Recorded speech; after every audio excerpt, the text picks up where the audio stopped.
Good evening. Tonight we're coming to you from, or I'm coming to you from, since I am flying solo again, from our workshop here in the cold, dark Pocono Mountains of northeastern Pennsylvania. Tonight's discussion will be mainly about employment and the effects of modernization on the economy and on different industries. So we thought it was a good idea to talk about work from our workshop. Now, behind me, you'll see an array of classic motorcycles. Outside the screen, more motorcycles, SCCA race car, and a rare Shelby pickup. Now, this is a rarity in these days, as younger consumers rarely have the means or desires to engage in these activities. It's a different world. Here at Bond Squad, we still do things manually. We're not very much in the virtual world, although we are wired in to social media and to electronic communications, including Bloomberg. But we're still a throwback, and we think most of our readers are too. And there's been a disconnect between what readers have expected, our subscribers have expected out of the economy, and what they've seen so far. You know, when I was in my 20s, you know, the desire was to own a home, have a nice car, start a family, have a garage, tinker around. You know, besides your career, that was the way you blew off steam. You played sports on the weekend. You know, you wanted a place of your own. You know, your own. Every king wanted his own castle. It's changed a bit. So we're still a throwback. You know, some of our bikes back here still have ignition points. All of them have carburetors. Only our cars have fuel injections. So, but none of them need hand cranks. So we're good as far as that's concerned. We've at least moved up to electric start. Although 3 of our 5 bikes are kickstart only, so maybe that qualifies as a crank.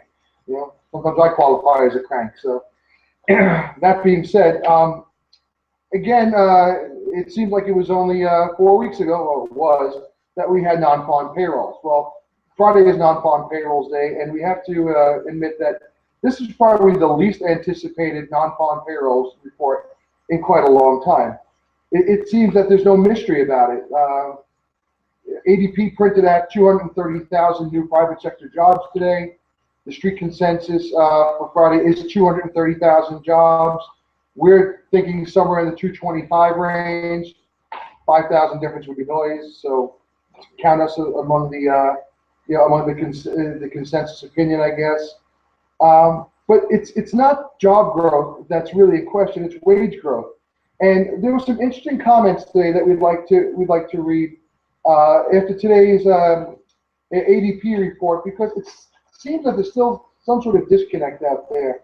One was by an economist who said, and this is quoted by Bloomberg News: demand is improving and businesses can't count on productivity gains, so they need to hire workers to, what does he say here, to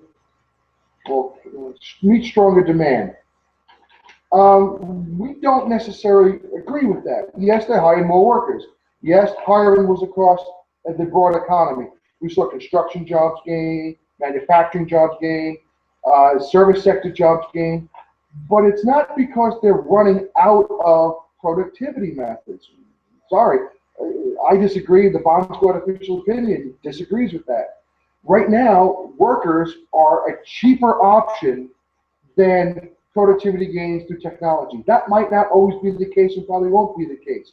So if you're looking at how job growth has been, it's been at the very high end, very technical job professionals, highly needing high amounts of education, or fairly low wage, fairly menial jobs, service sector jobs, jobs that it might not be cost effective to replace with new equipment, or inconvenient or impossible to outsource outside the country. You can't outsource a hotel front desk job or a maintenance job.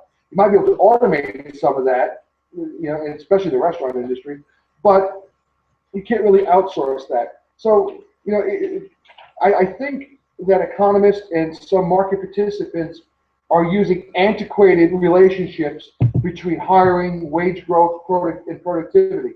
You know, we said a long time ago, and even back in my days at Citigroup, when we saw capacity utilization. It showed a slack in capacity utilization, which meant that there was a lot of excess capacity. There was production capacity, manufacturing or service that wasn't being used, that if only came back online, would tighten things up, push wages higher, and push the economy forward.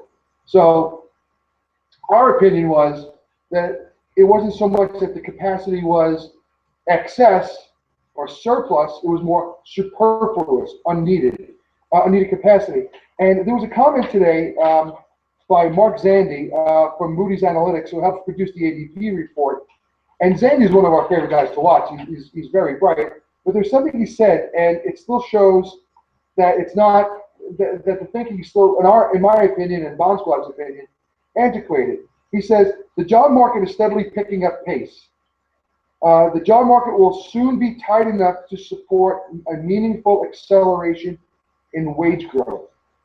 If you're using just the unemployment rate of 5.9%, and you didn't take into account globalization, technology, and at least theoretically, the amount of workers who left the labor force that, like I said, theoretically could return, there is so much labor slack out there. 200,000, 250,000 jobs a month.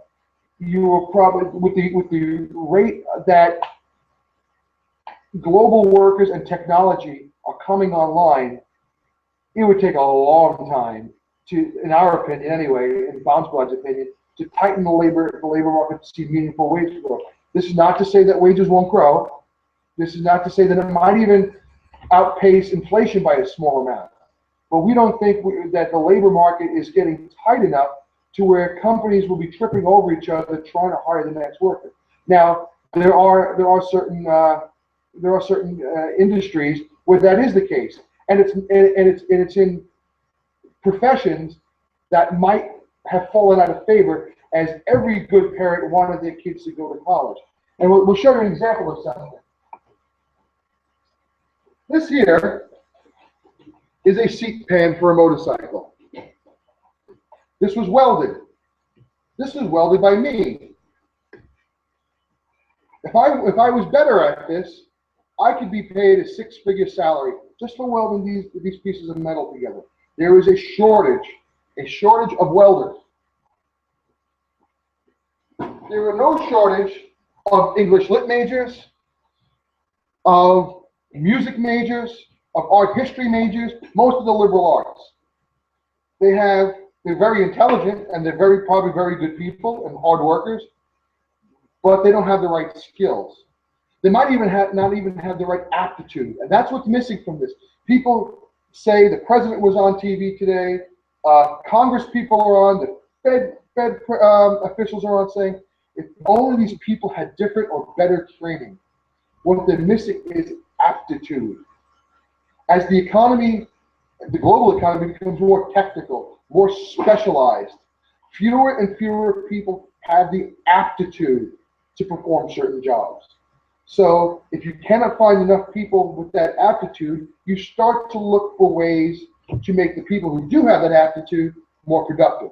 So legal assistance was one time a gainful profession. Well, maybe that can be automated. Maybe you could have an attorney or a junior attorney in a firm can go ahead and do the job also of the legal assistant, do the research, the past precedents, and so on. So we're advancing our way out of certain jobs, and this has happened before. Let's take portraits. At one time, a person who could paint a portrait, an artist, was valued. The upper class, the wealthy people wanted their portrait painted to save for posterity. So portrait painters would be paid a rather large sum of money for that time.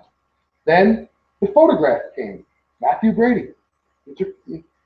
You went to a photographer's studio and you took a family portrait or individual portrait, and it was an art form. And these photographers were paid a fairly substantial sum of money for doing this. It was technical. Not everybody could take a picture. Eventually, Kodak comes along with a camera that everyone could use.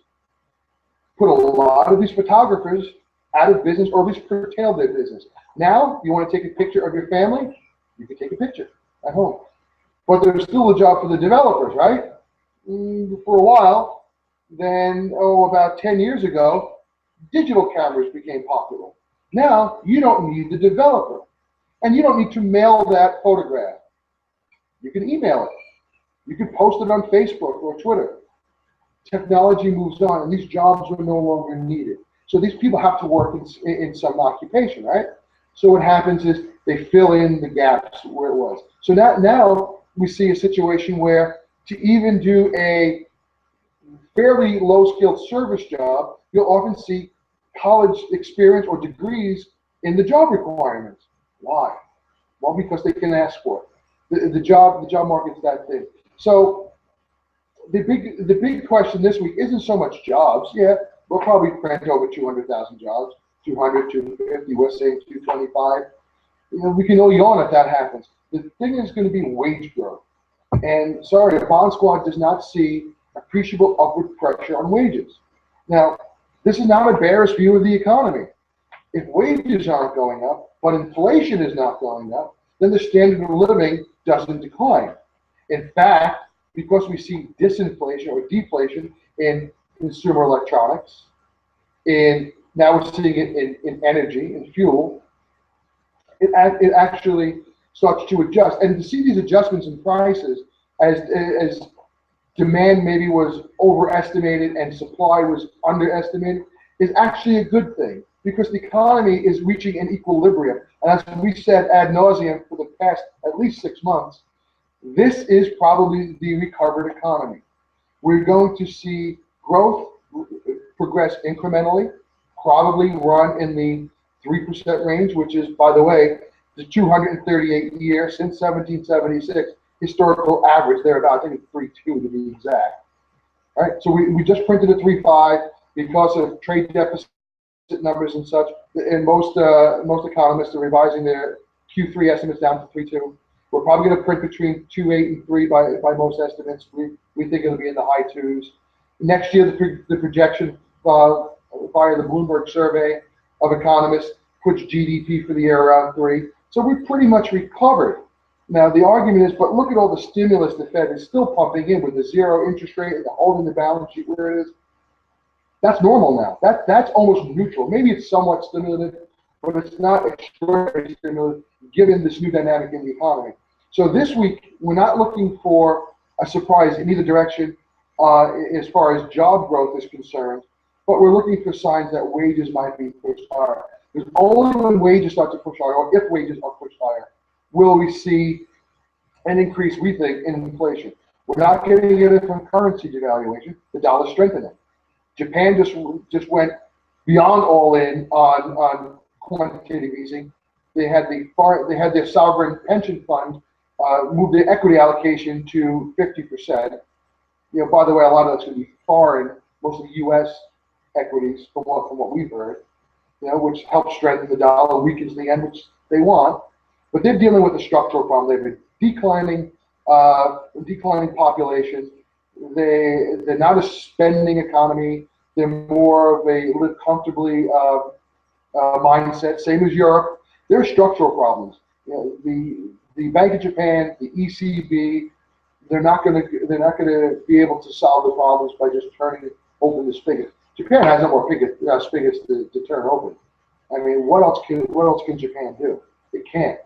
It can't do anything monetary. They'll do it, but it's not going to do much. Europe is pretty much tapped out. Blame the Germans, blame the Austrians. They won't allow QE. Yeah. Where's the labor flexibility, the job flexibility coming from France, Italy, Spain, Portugal, Belgium? How about a compromise? How about, all right, we'll let the ECB buy corporate bonds, covered bonds, bond briefs as they're called, if we take some labor and business restrictions off the books in the periphery. The peripheries won't even discuss that, but yet the Germans are the bad guys for not letting the ECB turn off the spigots. Mario Draghi is going to speak tomorrow, and the market's waiting for the bazooka to be fired. My guess is you'll just see another little BB gun fired. and more comments that the ECB is doing all it can and it needs help from the fiscal side. So round and round we go.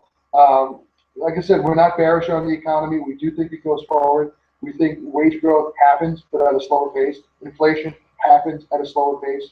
Right? But this is all good news for corporate profits. Right? If you can borrow at low rates, or you can do what Apple just did, borrow at 1.66% for 12 years in euros.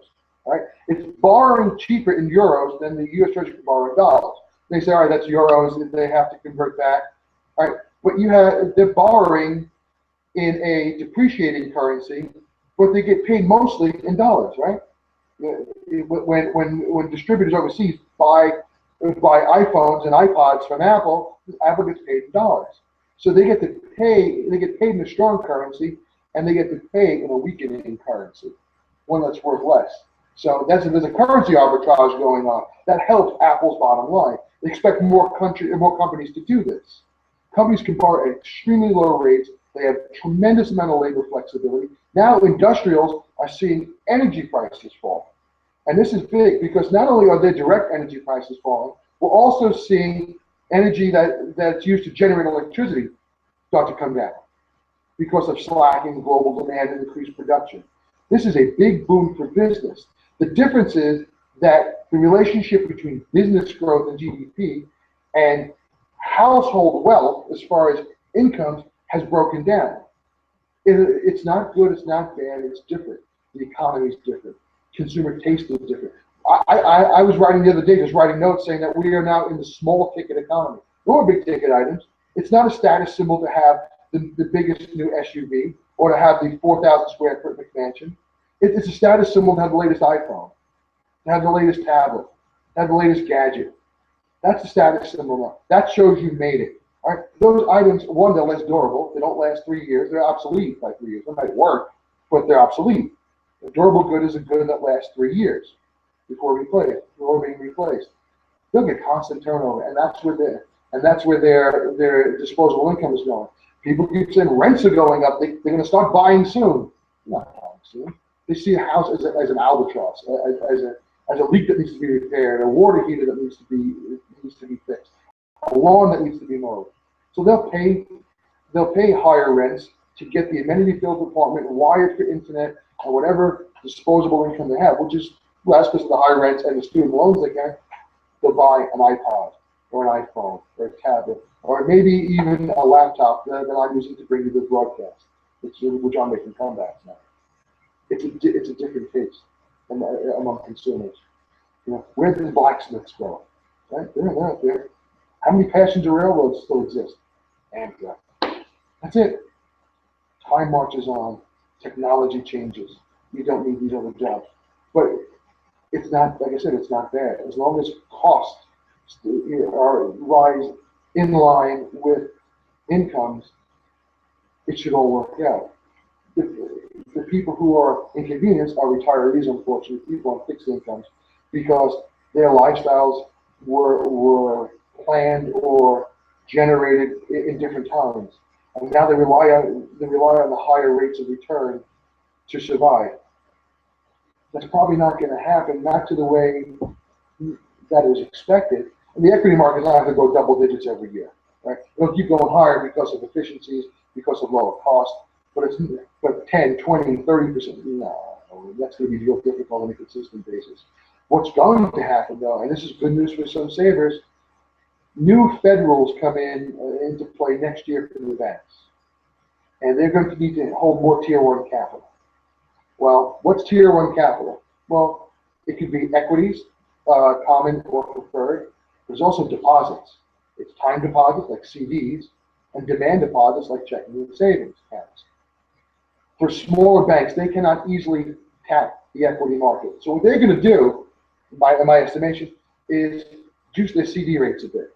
So you're going to have the Fed slowly bringing up short-term rates. You're going to see this new need for reserve capital from the banks. So you might get some relief at the bank level. And this is going to be interesting for financial advisors who are charging fees, by the way, because now, and we've seen it. We actually did a trade 2 weeks ago. I believe it was 2 weeks ago. Bought a Goldman Sachs 10-year CD at 305, 3.05%. I got a government guarantee for an account at plus 70 to the 10-year treasury. Think about this. That's where single A corporates for 10 years are trading. I have a government guarantee for that. Why? The banks need to add reserve capital. And that's going to start pulling money away. If you can get a 305 risk-free for a 10-year, with the chances that long-term rates spike in the near future very slim, why not? And that's what we're going to be faced with. So we're going to get some relief in the interest rate market, not from the Fed, not from the Treasury, but you might get a little bit from the banks. Now, the Humphrey yield has been tremendous the past few years. And we're starting to see cracks form. We went through the leverage loan story many times, and we're starting to see cracks in that. Now there's more warnings that came out this morning about cracks in the leverage loan market. That market topped in March of 13. We called it then, and it's flatlined, and it's been sliding ever since. But now the big idea is these fixed to float preferreds. Now, in general, we like the concept, but we feel that too few people understand the concept. For instance, we had a financial advisor call us today, one of our subscribers, and say, Tom, my firm is suggesting swapping out of certain bonds into a fixed to float. And the idea was that when LIBOR, which the coupon floats from, when it gets to 2%, they should call these in. I paused and waited for the rest of the sentence, which never came. A LIBOR fixed to float preferred has two moving parts. It has the coupon, which floats off of a short-term benchmark like LIBOR, and it has a perpetual maturity. So that means it's subject to long-term rates. So if LIBOR went to 2%, and let's say your coupon floated 300 basis points off of that, so 3 points off that 2 points, your coupon would be 5. Would the issuer call that in if it floated to 5? Maybe, maybe not. It might, and a 5 might be a float down even. But that whether it floats up or down from your initial coupon, remember that fixed to floats, makes a little difference. It's where they could refinance that debt elsewhere. So since these are long-term securities, and believe me, in spite of their short-term coupon benchmark, they are on corporate balance sheets as long-term securities. So they're subject to long-term rates. So if we see a 2% Fed funds rate, or LIBOR rate, sorry, it would be like a 1 3/4 Fed funds rate at that point, and you had a coupon of 5%, but the long bond, the curve steepened, the Fed did not react quickly enough to inflation, and the long bond moved up to 5%, and new fixed rate preferreds would trade at 250, 2.5 over that 5, you'd have a 7.5 yield. That's where new fixed rates would come. So the market would want a similar yield from your fixed to float. Well, if you have a 5% coupon in a 7.5 world, and these are, let's say these are $1,000 par fixed to float, so it look like bonds. You're talking about a dollar price around 90. So you floated, maybe you floated down. If you started with a 5.5, you could float down to 5. And you took the hit in your principal because the curve steepened. But what if the curve flattened? What if the Fed moved the Fed funds rate to 1 3/4? You had a 2%. You had a 2% LIBOR rate, 3-month LIBOR, but the long bond didn't move. It stayed right around where it is now, 305, 307. Right? So let's round it to 3, just to make the math easier. All right. So it's still there at 3, and you had a curve flattening. That would be with a vigilant Fed trying not to let inflation get out of hand, acting more quickly, and it flattens the curve. So you have a 2% Fed, 2% LIBOR rate. You have a 3% long bond, 30-year Treasury bond. Your coupon is going to be 5. Remember, 300 basis points over the 200 basis point rate. But now you're trading at, now these trades still 250 over the long bond. Well, that's a 5.5. You have a 5 and 5.5. Yeah, you're trading at 97 as a price, 98. It's not that big a deal. What happens now if we see a 2.5% LIBOR and a 3% Fed funds rate, or even 3 and 3, where it's dead flat?